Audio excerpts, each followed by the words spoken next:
வணக்க நண்பர்களே. எனக்கு டைலரிங் கிளாஸு போனேன். +2 முடிச்ச உடனே சரி ஒரு மாதம் தான் போனேனே.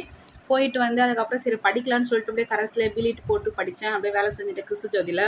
அப்போ கற்றுக்கினது தாங்க என் ப்ளவுஸ். அப்புறம் தப்பு தப்பாக தான் கற்றுக்கிட்டேன் ஃபஸ்ட்டு. இப்போ ரொம்ப நாளும் போடலைங்களா, அப்புறம் வேலைக்கு போயிட்டேன்னா அதனால் கொஞ்சமாக தெரியும். அப்போ அரைக்குறையாக கற்றுக்கினேன். அப்புறம் நான் என் துணி தைக்க பழகிடுச்சு. அந்த மாதிரி தைப்பேன். அதுக்கப்புறம் சின்ன மிஷின் ஒன்று வச்சுருந்தேன். அது தச்சுன்னு தான் இருந்தேன். அது கொஞ்சம் சரி விற்றுட்டு புதுசாக எடுத்துக்கலாம். அதில் ஜீன்ஸ் பேண்ட்டு, என் பையன் ட்ரெஸ்ஸு, எங்கள் வீட்டுக்காரர் சாக்ஸ்லாம் அடிக்கவே முடியறதில்ல. அப்படியே கீஞ்சு போயிருதா, அந்த பட்டாக் சாண்டெல்லாம் அப்படியே கிடக்குது. சரி அதான் சொல்லிட்டு ஒன்று வாங்கிடலான்னு சொல்லிட்டு அதை விற்றுட்டேன். அதை விற்றுட்டு தான் வாட்டர் ஹீட்ரு வாங்கினேன். பாத்ரூமில் சரி அதை வாங்கிக்கலாம், யூஸ்ஃபுல்லாக இருக்கும் ஸ்கூல் கிளம்பும்போது தம்பிக்கு சுடு தண்ணி வச்சு ஊற்றுறதுக்குன்னு சொல்லிட்டு அது வாங்கிட்டேன். இப்போ வந்து இந்த காசு கொஞ்சம் கொஞ்சமாக சேர்த்து வச்சு இது வந்து வாங்கினாங்க இந்த மிஷினு. இது வந்து 22,000 உஷா மிஷின். ஆனால் நாங்கள் ஜாக் மிஷின் தான் கேட்டோம். அவங்க ஜாக் மிஷினு 2 நாள் ஆகும் வர வச்சுருந்தாங்களா. சரின்னு சொல்லிட்டு அப்போ வீட்டு வேறு வேலை செஞ்சுருந்தாங்க. டைல்ஸ் எடுக்க போனார் வண்டி எடுத்து டாட்டா ஏசி.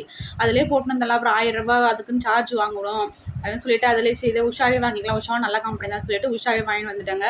22,000 சொன்னாங்க. ஒரு பைசா கூட குறைக்கவே இல்லை. இது வந்து திருவண்ணாமலை ரெட்டப்பிள்ளையார் கோயில் தெரு ரெட்டப்பிள்ளையார் கோயில் தெருவில் அந்த கோயிலுக்கு பக்கத்துல விக்னேஷ்ன்ற அந்த டயர் கிடைக்குதாங்க. அங்கே தான் அந்த மிஷின் இருக்காங்க. அந்த கடையில் போயிட்டு பேசி வாங்கிட்டு அவங்க ஒரு குடோனுக்கு அனுப்புனாங்க. அங்கே போய் அவங்க ஃபிட் பண்ணி தருவாங்க. அங்கே போய் பாருங்க டெமோ எடுப்பாங்கன்னாங்க. அப்படியே இங்கே வந்தாங்க. இங்கே வந்தோடனே உஷா மிஷின் காமிச்சாங்க. அது எல்லாமே ஃபிட் பண்ணிட்டு இருக்காங்க. அப்படியே சரி நானும் வீடியோ எடுத்துக்கலாம். நமக்கு வந்து இது தச்சு பழகுனதில்லை. நான் சின்ன மிஷின் தான் தைச்சது இருக்கும், இது தைச்சதில்லை. சரி அப்படியே சொல்லி கொடுத்தாங்க. வீடியோவாக எடுத்து நம்மளும் கற்றுக்கலாம். அப்புறம் யூடியூப்லேயும் போட்டோம்னா நிறைய பேருக்கு யூஸ் ஆகும் இல்லையா அப்படின்னு சொல்லிட்டு தாங்க வீடியோ எடுத்தேன். இப்போ ஒன்றும் இல்லைங்க. இப்போ வந்து ஒரு புடவை எல்லாமே எடுத்து வச்சுருக்கோம் ஒரு கட்டைப்பையில்.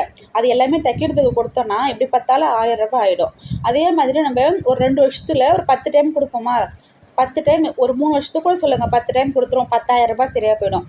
நம்ம தான் தைக்க தெரியுது இல்லையா, நம்ம துணி தைச்சிக்கினா கூட போதும், மற்றவங்க துணி தைக்கலனா கூட அந்த 10 டைம் கொடுக்குறத நம்ம வந்து இன்னும் கொஞ்சம் 10,000 சேர்த்து வச்சு பொருளாக வாங்கிட்டோன்னா நமக்கு பொருள் லாபம். நமக்கு பொருள் வந்து நமக்கு பிடிச்ச மாதிரி தைச்சிக்கலாம். அதனால தான் சரிட்டு யோசிச்சு பார்த்து சரி வாங்கணும், புது மிஷினே பெரிய மிஷினே வாங்கிடலாம். சும்மா அப்புறம் சின்ன மிஷின் வாங்கிக்கினேன் திரும்ப அதை விற்றுக்குன்னு அது எதுக்குன்னு சொல்லிட்டு தாங்க வாங்கிட்டேன். ஆனால் நிறைய பேர் சொன்னாங்க நீங்கள் இதே தொழிலாக செய்ய போகிறதில்ல, இந்த தொழிலே செய்ய போகிறதில்ல. இப்போ காலேஜில் கூட கூப்பிட்டுருக்காங்க, வாங்க வேக்கண்ட் இருக்குது, வாங்க பாரதி வித்யா மந்திரில் கூப்பிட்டாங்க, கரண்ட் ராஜில் கூப்பிட்டாங்க. சரி என் பையன் சுச்சுவேஷனால நான் போக முடியல, அடுத்த வருஷம் போயிடுவேன். நம்ம துணி தைச்சிங்கன்னா கூட லாபம் தானேங்க. ஒரு வருஷத்தில் எப்படி பார்த்தாலும் நம்ம 5,000 3,000 4,000 டயர் படி கொடுத்து தைப்போம். தைக்கிறது நம்ம அது லாபம் தானே. அதை மாதிரி தைச்சோம்னா அதை சேர்த்து அந்த காசெல்லாம் போட்டு மொத்தமாக மிஷின் வாங்கிட்டேன். மிஷின் லாபம் எல்லாமே லாபன்றதெல்லாம் சரி வாங்கிட்டேன். நான் இன்னும் ஃபிட் பண்ணலைங்க, வீட்டில் எதுவும் வச்சுருக்கேன். வச்சுட்டு இன்னும் அது கரண்ட்டு எலக்ட்ரிஷியன் வேலைலாம் செஞ்சுட்டு இருக்காங்களா வீட்டு வேலை, அதெல்லாம் ஃபிட் பண்ணாமல் இருக்குது. எங்கள் வீட்டுக்கார் நல்ல நாள் பார்த்து தையின்னு சொல்லிட்டு அவர் வேறு என்ன டிலே பண்ணினே போகிறாரா. நான் நல்ல நாள்லாம் பார்க்க மாட்டேங்க. 4 கிழமெலாம் நல்லதுக்கு உதவாது. நான் பார்க்க மாட்டேன், அவங்கவுங்க விருப்பம் தானே. பார்க்குறது பார்ப்பாங்க. சாஸ்திரம் சம்பிரதாயம்லாம் நான் நம்ப மாட்டேன். ஆனால் எங்கள் வீட்டுக்காரர் நல்லா நம்புவார். அவங்கவுங்க விருப்பம், எதையும் சொல்லக்கூடாது இல்லையா. அப்புறம் தாங்க சரி ஃபிட் பண்ணாங்க. ஃபிட் பண்ணிவிட்டு அது அப்படியே டாட்டா ஏசியில் வச்சு எடுத்துகிட்டு வந்துட்டேங்க. வீட்டில் எடுத்துன்னு வந்து மேலே எடுத்துன்னு வச்சேன். இன்னும் தைச்சி பார்க்கல, தைச்சாதான் அந்த சந்தோஷம் தான் தெரியும். எனக்கு ஏதோ பரவாயில்ல வாங்கிட்டோம். எப்படியாவது கொஞ்சமாச்சும் அந்த வாங்கின காசுக்காச்சும் ஏதாவது யாருன்னா துணி கொடுத்தாங்கன்னா தைச்சி சம்பாரிச்சிடணுங்க. அதுதான் பார்க்குறேன். நாங்கள் போந்தை கிராமத்தில் தாங்க பக்கத்து தண்டா, சின்ன தண்டா, பெரிய தண்டா யாருன்னா இந்த வீடியோ பார்த்தீங்கன்னா, போந்தை இருந்து யாருன்னா பார்த்தீங்கன்னா துணி தைக்கிற மாதிரி இருந்தால் என்கிட்ட வந்து கொடுங்க துணி. ஃபஸ்ட்டு ஒரு ப்ளவுஸ் கொடுத்து பாருங்கள், சிம்பிளான ப்ளவுஸு, சாதா ப்ளவுஸு. அதை தைச்சி பார்த்து நல்லா போட்டு ஃபிட்டாக இருந்துச்சு, கரெக்டாக இருந்துச்சுன்னா திரும்ப கொடுங்க. இந்த வீடியோ பார்க்குறவங்க கொஞ்சம் தைக்கிறதுக்கு டைலர் துணி கொடுக்கணும்னு நினச்சா கொடுங்க. ஒரு டைம் கொடுத்து பாருங்கள், தைச்சி நல்லா இருந்தால் கொடுங்க, இல்லைன்னா தேவையில்லைங்க. அதாங்க இவன் ஃபிட் பண்ணிகிட்ருக்காங்க. ஃபுல்லாக அது கீழெல்லாம் ஃபிட் பண்ணி போட்டுட்ருக்காங்க. ஆனால் இந்த வருஷமே வேலைக்கு போகிறேன்னு சொன்னாங்க. வீட்டுக்காரர் தான் தேவையில்லை, தம்பி பார்க்கணும், அப்புறம் ரொம்ப அழுதுட்டு போகிறான், எல்கேஜி உடம்பு சரியில்லாமல் ஆகிடுது, அதுக்கப்புறம் அடுத்த வருஷம் போய்க்கோனாரா. சரி வீட்லேயும் உட்காந்துக்கிறதுக்கு போர் அடிக்குது, அவன் போயிடுறானா. அதுக்கப்புறம் சமையல் வேலையும் அவன் போனதுக்கப்புறம் 10:30க்கெலாம் முடிஞ்சு போயிடுது. அப்படியே பிஞ்சு போனாலும் 11 மணிக்கெலாம் முடிஞ்சு போயிடுது. அதுக்கப்புறம் சும்மா உட்காந்துட்டே இருக்கிறது. யூடியூப்பில் ஏதாவது ஒரு 2-3 வீடியோ போட்டாலும் எதோ காசு வருமானம் வரணுங்க. நம்ம செலவுக்குன்னு ஒரு பைசா இல்லையா, எல்லாத்துக்கும் அவர்கிட்ட பேக்கிறது. இது என்னமோ எனக்கு தெரியல, நமக்குன்னு ஒரு காசு வேணும், அதுக்காக சம்பாதிக்கணும்னு சொல்லிட்டு தான் சரி வாங்கினேன். சரிங்க எவ்வளோ ஒன்று சேர்த்து வச்சு கடன் கொஞ்சம் வாங்கி போட்டு வாங்கிட்டேங்க. வாங்கி வச்சுருக்கேன். பார்க்கலாம் இது எந்தளவுக்கு துணி தைக்கணும், தைச்சி சம்பாதிக்கணும். இந்த மிஷின் வாங்கின காசாச்சும் சம்பாரிச்சிட்டா போதும். இந்த வருஷத்தில் முடியலைனாலும் ஒரு 2-3 வருஷத்துலயாச்சும் அந்த காசை எடுத்துடணும். எடுத்து அதாங்க பார்க்கலாங்க. ஏற்கனவே தச்சு கொடுத்துருக்குங்க. அம்மா வீட்டில் இருக்கும்போது கல்யாணத்துக்கு முன்னாடிலாம் வந்து நான் அந்த சைடு வந்து கொடுப்பாங்க. நான் தச்சு கொடுத்துருக்கேன். அந்த ஏழுமலை அம்மா அவங்க வீட்டுக்காரு அவங்க ஒய்ஃப் வந்து கொடுப்பாங்க. இன்னமும் அம்மாட்ட கேட்டுனே இருக்காங்களா. அம்மா சொன்னாங்க, என்னம்மா பாப்பா மிஷின் தைக்குதாம்மா, சொல்லுமா, நான் ஜாக்கெட் தரேம்மா, என் பாப்பா தைக்கிறதாம்மா பிடிக்கும் அப்படின்னு சொல்லுவாங்க. தற்கருமைக்கெலாம் சொல்லலைங்க, சும்மா சொல்கிறேங்க. எல்லா டெய்லரும் குறைய தருவாங்க, நிறைய சொல்லுவாங்க, அதெல்லாம் சகஜம்தாங்க, அதெல்லாம் ஒன்றும் இல்லைங்க. அப்போ எடுத்துக்காதுங்க, அந்த பொண்ணோட அப்படியே பீத்திக்குது அப்படின்னு நினைக்காதீங்க.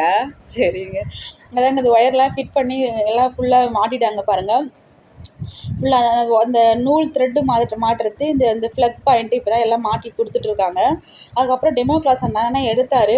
என்னெல்லாம் எடுக்காதம்மா, மிஷினை மட்டும் எடுமான்னாரு. சரி, நான் உங்களெலாம் நான் எடுக்கல, இது எனக்கும் நான் மறந்துடுவேன், நான் நீங்கள் இப்போ சொல்லி கொடுப்பீங்க, நான் திடீர்னு மறந்துடுவேன், அப்புறம் எப்படின்னு தெரியாதுன்னு, அதனால தான் நான் சரி நீங்கள் சொல்ல வீடியோ எடுத்துட்டுனா நான் யூடியூப்லேயும் போட்டுருவேன், அது மற்றவங்களுக்கு யூஸ் ஆகும், எனக்கு யூஸ் ஆகும் மொத்தமாக. நான் திரும்ப ஏதாவது டவுட்னா கூட எடுத்து பார்ப்பேன். இது ஜிவி தையல் மிஷினுங்க. அது இது வந்து எங்கே இருக்குதுன்னு பார்த்தோம்னா, அந்த பூதநாராயணன் கோயில் இருக்குது இல்லைங்களா, அதுக்கு மேலே, அந்த பூதநாராயணன் கோயிலுக்கு மேலே வந்தோம்னா இந்த ஜிவி தையல் மிஷின். இங்கேயும் வந்து இது மெயின் அடங்குதுங்க.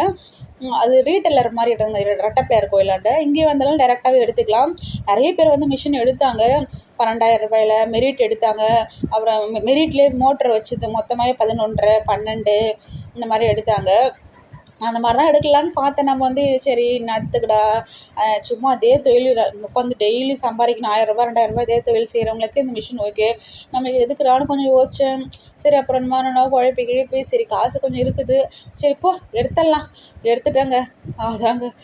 அப்புறம் என்னோட சேர்த்து போய் எடுத்தாச்சு. ரொம்ப யோசித்து பார்த்தேன். சரி எடுத்துடலாண்டா போட, என்ன 10,000 ரூபாய் எக்ஸ்ட்ரா ஆகுது, சரி போனால் ஒரு மாதம் சம்பாரிச்சிடலாம், காலேஜுக்கு ஸ்கூலுக்கு எங்கன்னா போனால் நான் தான் சொல்லிட்டு துணிஞ்சு எடுத்துட்டேங்க. இது பொருள் வாங்குறது எதுவும் நஷ்டம்லாம் இல்லைங்க, லாபம் தானேங்க, அதெல்லாம் ஒன்றும் இல்லைங்க. நம்மளால் வீண் செலவாக பண்ணோம், பெனிஃபிட்டு தானே, அப்படி தான் எடுத்துட்டேங்க.